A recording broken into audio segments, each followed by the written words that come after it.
नेपाल के रसुआ में उस सुबह तेज बारिश नहीं थी। डिस्ट्रिक्ट हेडक्वार्टर्स पर बारिश हुई ही नहीं, यह चीफ डिस्ट्रिक्ट ऑफिसर ने खुद बताया। लेकिन बॉर्डर की तरफ से अचानक पानी, मिट्टी, बर्फ और बड़े बड़े पत्थरों की एक दीवार आई। पहला सवाल यही उठा, क्या चाइना ने कोई डैम खोल दिया? लेकिन सैटेलाइट एनालिसिस और यूएसजीएस की करेक्शन कहती है कि कहानी किसी चाइनीज कंक्रीट डैम से शुरू ही नहीं हुई। तो फिर ऊपर पहाड़ में हुआ क्या? एंड वार्निंग लोगों तक समय पर क्यों नहीं पहुंची? ये साफ पानी नहीं था, पानी, मिट्टी, बर्फ और मलबे का सैलाब था। ICIMOD के मुताबिक त्रिशूली नदी गालची पर सिर्फ 30 मिनट्स में 9 मीटर्स तक चढ़ गई। मलेखू पर 7 मीटर्स, 9 मीटर्स मतलब 3 स्टोरी इमारत आधे घंटे में। बॉर्डर के उस पार चाइना के गिरोंग पोर्ट पर लगे सीसीटीवी ने वही मलबा आते हुए रिकॉर्ड किया। इस फुटेज का टाइम स्टैम्प बीजिंग टाइम में है 10:59। नेपाल का समय बीजिंग से 2 आवर्स 15 मिनट्स पीछे है, मतलब नेपाल में करीब 8:44। यानी दोनों तरफ लगभग एक ही समय पर 27 अगस्त तक नेपाल और तिब्बत मिलाकर 360 से ज्यादा मौतें और 1400 से ज्यादा लोग लापता। इनमें बड़ी संख्या में विदेशी नागरिक भी थे, क्योंकि यही रास्ता कैलाश मानसरोवर कॉरिडोर का है। ईशा फाउंडेशन के 77 पिलग्रिम्स और 3 वॉलंटियर्स गायरोंग इमिग्रेशन ऑफिस में थे जब यह सब हुआ। यह ईशा फाउंडेशन का इनिशियल अकाउंट है 26 अगस्त का। उनके बारे में ऑफिशियल जानकारी तब तक नहीं आई थी। प्लैनेट लैब्स की satellite images analysis Dan sugar का एक साफ निशान दिखाती हैं। अबाउट 5200 मीटर्स की ऊंचाई पर ग्लेशियर का निचला हिस्सा टूटा और अबाउट 1200 मीटर्स नीचे गिरा। बर्फ, चट्टान और मलबा सब एक साथ लेंदे खोला में, और यही सबसे ज्यादा कंफ्यूजन हुआ। जो स्लोप टूटा वो नेपाल के अंदर था, लंगटांग लेरुंग के नॉर्थ फेस में, लंगटांग नेशनल पार्क में। लेकिन जिस नदी में यह सारा मलबा गिरा, नेक्के लेंदे खोला, वो तिब्बत से निकलकर नेपाल में आती है। इसीलिए शुरुआती रिपोर्ट्स में कोई इसे नीपल साइड कह रहा था, कोई तिब्बत साइड। दोनों अधूरे थे। शुरू में इसे भूकंप समझा गया। यूएसजीएस ने 4.4 मैग्नीट्यूड रिपोर्ट किया। फिर यूएसजीएस ने कहा वो साइज्मिक वेव्स टेक्टोनिक अर्थक्वेक की नहीं, ग्लेशियर कोलैप्स की थी। मलबे ने लेंदे खोला को रोक दिया, फिर वो प्राकृतिक रुकावट टूटी। यही लीडिंग हाइपोथेसिस है। तो फिर ये डैम वाली बात आई कहां से? दो बिल्कुल अलग चीजों को एक ही शब्द कह दिया गया। एक तरफ engineered concrete dam, gates, turbines इंसानों का बनाया। दूसरी तरफ है नेचुरल ब्लॉकेज, बर्फ और पत्थर का ढेर जो नदी को कुछ देर के लिए रोक देता है।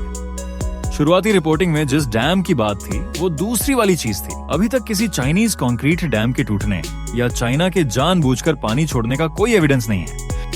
चाइनीज एम्बेसी ने इन दावों को सीधे सीधे फेक न्यूज कहा है। पहला, कॉज कोलैप्स चाइनीज टेरिटरी के अंदर हुआ, लेकिन वो नेचुरल था, कोई डैम रिलीज नहीं। दूसरा, पाथ, नदी बॉर्डर के आर पार बहती है, इसलिए नुकसान दोनों तरफ हुआ। तीसरा, वार्निंग, और यही असली सवाल है। NDRRMA के स्पोक्स पर्सन शंटी महात के मुताबिक रासुआ के सीडीओ ने उन्हें करीब 9 o'clock फोन किया। खबर यह थी कि लोगों ने केरोंग की तरफ से पानी आते देखा है, यानी वार्निंग सिस्टम से पहले आंखों ने बताया। और चाइना से जो शुरुआती जानकारी आई वो सरकारी चैनल से नहीं, ICIMOD नाम की रिसर्च संस्था से आई।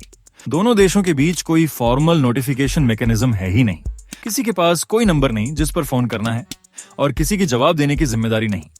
एम्बेसी वार्निंग फेलियर से इनकार करती है, लेकिन कोई independently verified public alert log अभी सामने नहीं है। नेपाल के फॉर्मर प्लानिंग ऑफिशियल गोविंद राज पोखरेल ने क्रॉस बॉर्डर मॉनिटरिंग की इफेक्टिवनेस पर सवाल उठाए हैं, और यह पहली बार नहीं हुआ। जुलाई 2025, वही कॉरिडोर, वही रसुआ। वजह थी तिब्बत में प्यूरपा ग्लेशियर के ऊपर बनी एक झील जो कुछ महीनों में बड़ी हो गई और अचानक बह निकली। उस फ्लड ने बॉर्डर का पुल बहा दिया, और नेपाल को तब तक पता ही नहीं चला जब तक पानी बेतरावाती नहीं पहुंचा। इसके बाद एक लिमिटेड इंफॉर्मेशन शेयरिंग अरेंजमेंट की बात सामने आई। ऑपरेशनल स्टेटस साफ नहीं। एक पीयर रिव्यूड स्टडी ने चाइना नेपाल के 4 कॉरिडोर्स में 2688 ग्लेशियल लेक्स गिनी है। 30 इयर्स में इनका कुल क्षेत्रफल अबाउट 32% बढ़ चुका है। और जिस कॉरिडोर को सबसे ज्यादा ससेप्टेबल बताया गया वो कीरुंग काठमांडू है। यही वो रास्ता है जिससे यह पानी आया। मॉडलिंग कहती है 103 पुल और 3000 से ज्यादा इमारतें जद में आ सकती हैं। लेकिन साफ रहे, यह रिस्क मैप है, 2026 के मैकेनिज्म का प्रूफ नहीं। 2026 का यह डिजास्टर उसी अरेंजमेंट का पहला बड़ा इम्तिहान था। और ये खतरा अभी खत्म भी नहीं हुआ है। 27 अगस्त को चाइना ने चेतावनी दी। छोचन खोला के पास 2 मिलियन क्यूबिक मीटर्स की एक नई बैरियर लेक बन चुकी है और टूटने का खतरा ज्यादा है। यानी नेचुरल ब्लॉकेज कोई थियोरी नहीं, इसी आपदा ने नई झीलें बना दी।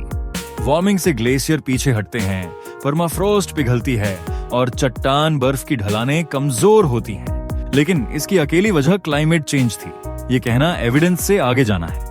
यह रिस्क मल्टीप्लायर है, सिंगल ट्रिगर नहीं। तो आखिरी जवाब ही 1, चाइनीज डैम रिलीज का कोई एविडेंस नहीं। 2, नेपाल की तरफ स्लोप का कोलैप्स लाइकली और सैटेलाइट एविडेंस से सपोर्टेड। 3, क्रॉस बॉर्डर वार्निंग और डेटा शेयरिंग डिस्प्यूटेड और इसकी इंडिपेंडेंट ऑडिट होनी चाहिए। इस डिजास्टर का एविडेंस चाइना को इस फ्लड का मास्टरमाइंड नहीं बनाता, लेकिन यह दोनों गवर्नमेंट्स को जवाबदेह जरूर बनाता है, क्योंकि ग्लेशियर को बॉर्डर नहीं दिखता और अगली बार जाने तब बचेंगे जब सैटेलाइट, सेंसर्स और वार्निंग मैसेजेस भी बॉर्डर पर रुकेंगे नहीं। ऐसी स्टोरीज और मिलेंगी। आयुष दोदा यहीं सब्सक्राइब कर लो।